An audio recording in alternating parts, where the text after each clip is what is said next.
In 1979, I saw a movie that changed my life. It was Norma Ray, starring Sally Fields. And at first I thought it had such an impact on me because I wanted to be an actor, and that it was pointing that way for me to do so. What it really impacted in me was the activism that had lain in wait inside of me. I wanted to fight for what I believed in, fight for the welfare of others, just like she did.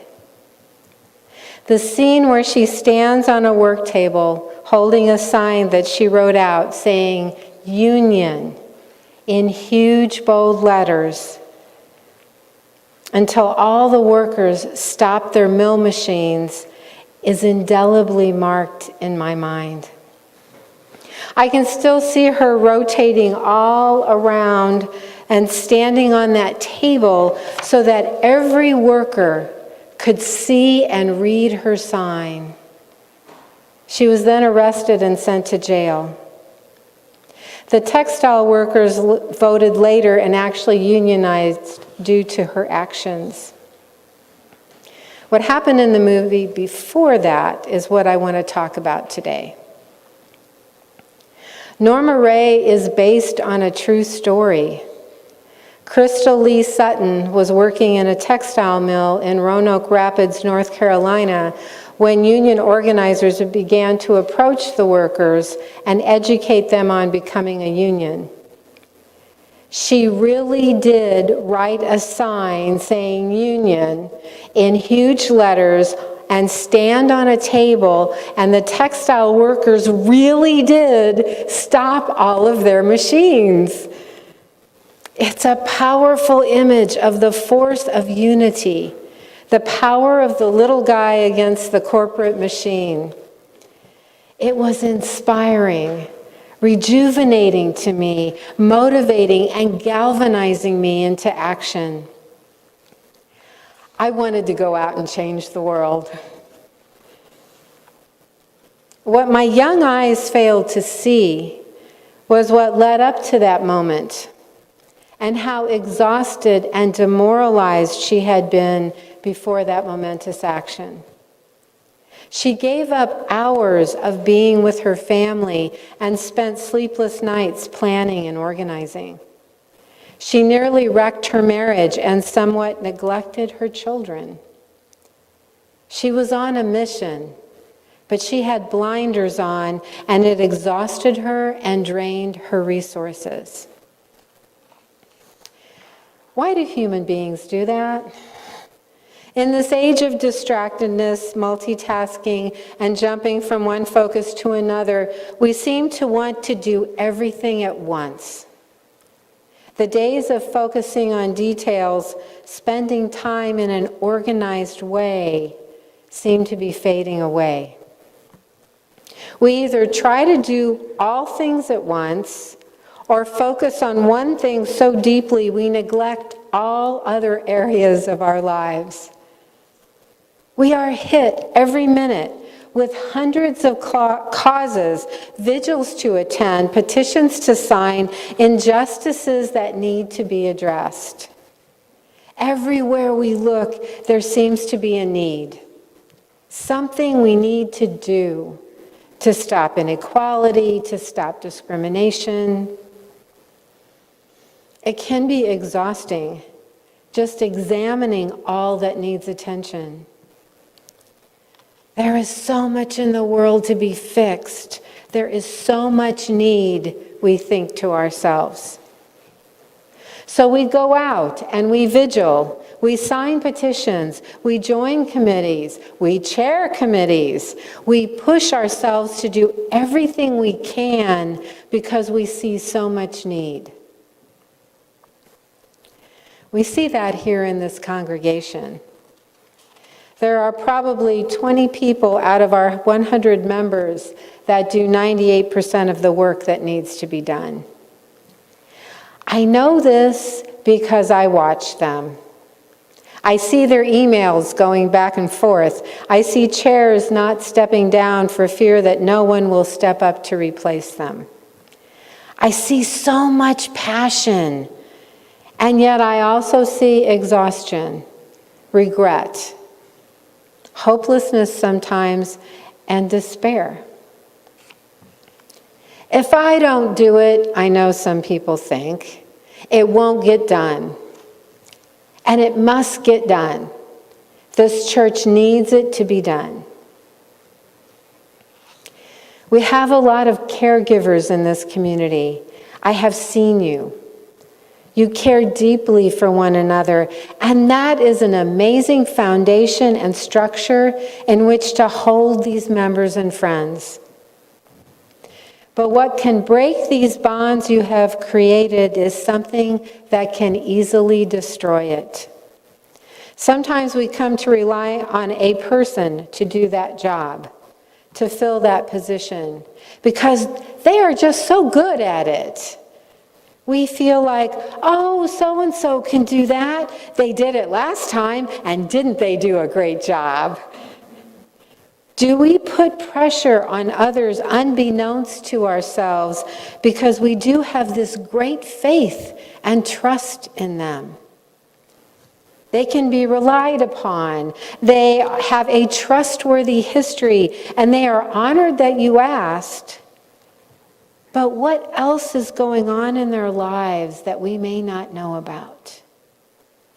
When new people arrive, are we looking at them as new members who can chair this team or do that project, and not looking at them to just give them love and welcome?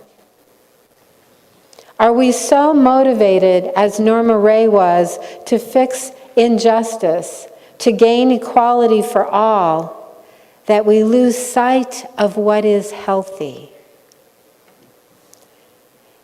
Becoming too involved in the progressive movement can be hazardous to your health. So states Dr. Michael Bader, a psychologist and psychotherapist in Grass Valley, California, in a past article in Psychology Today. He has worked extensively with activists and progressive leaders and has these observations. Progressive leaders, activists, and organizers don't take care of themselves very well. They get burned out and either don't know it, don't care about it, or don't know how to fix it. Burnout isn't just a cliche. For its victims, it means real suffering. It undermines their energy, passion, and imagination. And it spreads like a virus through their workplaces and families. Almost every aspect of their lives take a hit. Health, relationships with friends and family, creativity, judgment, concentration, and moods. He goes on to say, I've also treated the burnout of activists and organizers for 30 years and coached dozens of progressive leaders as they struggle to not only take better care of themselves, but change their organizational cultures to foster just that. There are obvious signs: no vacations, or pseudo-vacations in which one is in frequent contact with work, working while sick, failing to eat well or exercise, poor sleep, and overuse of alcohol or prescription medication. And then there are the subtler signs: a lowered immunity to illness, fatigue, social withdrawal, impatience and irritability, pessimism, and joylessness. Wow, that sounds depressing, doesn't it? And yet, it all sounds too familiar. I see a lot of exhaustion in our congregation sometimes.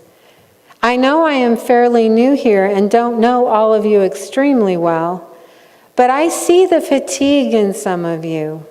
I see the dedication, and also how this dedication can be running you ragged. Part of that has to do with others who aren't giving like you are. We don't know what folks are going through, so there isn't any judgment here. But if you aren't involved in this congregation, can you take a look and ask why? Is there some small thing that you can give to help this congregation or even one of the members in it? Is there someone who can pick up the mantle for someone else who needs a break? It's something to consider. And to be healthy, it certainly doesn't need to be long-term.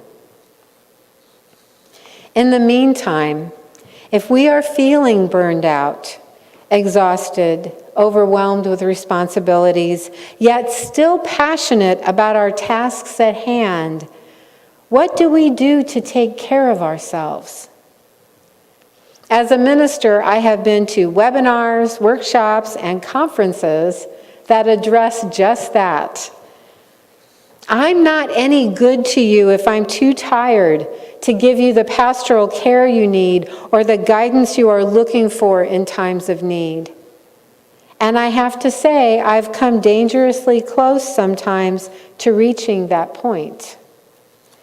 By Sunday afternoon, I am usually pretty spent. And I have learned that my Mondays are specifically for my rejuvenation, to gain my potential energy. Mondays are my only day off, and I take full advantage of it. There have been Mondays I haven't gotten out of my pajamas. I watch TV all day, or read a book for fun, or play with my cat. I do nothing strenuous, and my email, phone, and text for work are off limits. It took me a while to get to that point. I would always think, oh, sending one email won't hurt, or replying to a text will only take a minute. But what that did to me was bring work into my Sabbath day. I didn't rest. I didn't rejuvenate, and it allowed me to maybe even do a little bit of work anyway, since I'd already sent that email. I've even dropped out of collegial gatherings on Mondays, as that always ends up being about work. Two ministers cannot, and I repeat, cannot meet together without talking about work. I know, it's sad, but it's oh so true. So is that what you do? And if so, how can you combat it? Do you take time off? Our common read last fall was the book Justice on Earth. And in it, Reverend Kathleen McTeague had some guidelines on taking care of yourself through the struggle that we are working towards. She cites spiritual practice as the number one leveler of stress, a practice as old as time. Human beings have had a spiritual practice of some sort, such as worship, prayer, meditation, movement practices like yoga, tai chi, or dance, and disciplines of chant, song, and writing since the beginning of time. She even cites walking, playing the piano, and other activities as customs that can be turned into spiritual practices. 3 essential threads weave through all her spiritual practice that she describes.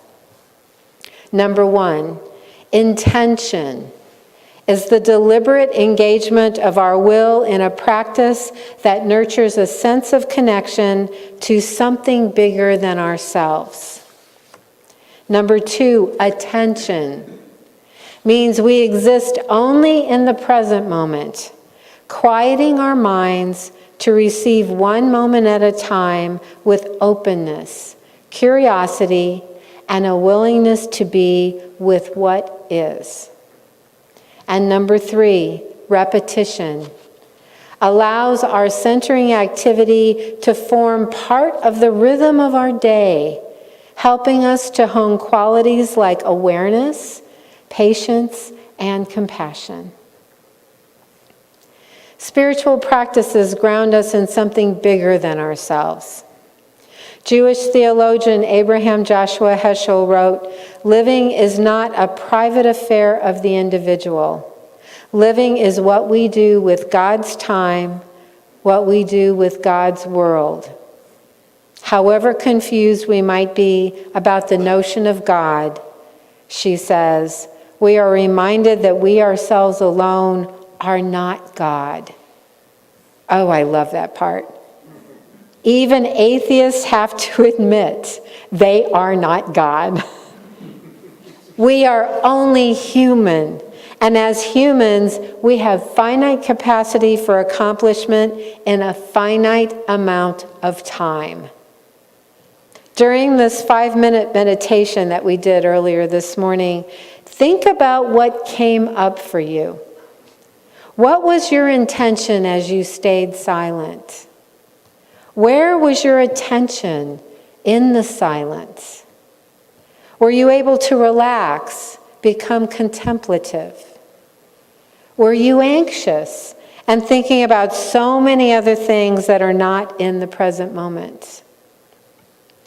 Having a spiritual practice is a counterweight to the stress and the demands of our everyday world. Activists need that. Caregivers need that. We are all caregivers at some point in our lives, and this also includes ourselves. If we don't care for ourselves, we are unable to care for others. It's just not possible. Lastly, Reverend McTeague stimulates us to think. Spiritual practices remind us that the things we want to change in the world also exist in ourselves. It's like a mirror we hold up to our eyes to reflect what it is we are really seeing. Spiritual practice can deeply affect us to see those things we really don't wish to see. But seeing them can bring us awareness, and that can bring about healthy change. Spiritual practices sustain us through confusion and despair. So when we feel we've hit bottom, we have no more to give, or we resent those who aren't doing as much as we are, when we turn to our spiritual practice, we can regain that energy and motivation that we need to go on. Rest and rejuvenation is essential for growth, internally and externally. May I repeat, rest and rejuvenation is essential for growth internally and externally. Crystal Lee Sutton and Norma Ray sustained themselves somehow. It was never stated, but I believe she was a Christian woman and relied on the strength of her God to get her through. We have much work to do, so we all have to find that source that will renew our strength, no matter what it is. We also need to have purpose. So I challenge you to define what your purpose is. How can you help? How can you sustain what it is you want sustained and not give up on yourself in the process? Those are big questions, but I challenge you to answer them. My colleague, Reverend Ann Keeler Evans in Pennsylvania, who I miss very much, states, "Our kindness is a wonderful balm in a sometimes frightening world. It's not easy pulling all the pieces together, but no one ever said it was going to be easy. But it is rewarding. The wider the circle, the more patches stitched together, the greater the peace. May you find that joy in your purpose. May you bless the world with it. And take care of yourself. May it be so. Blessed be."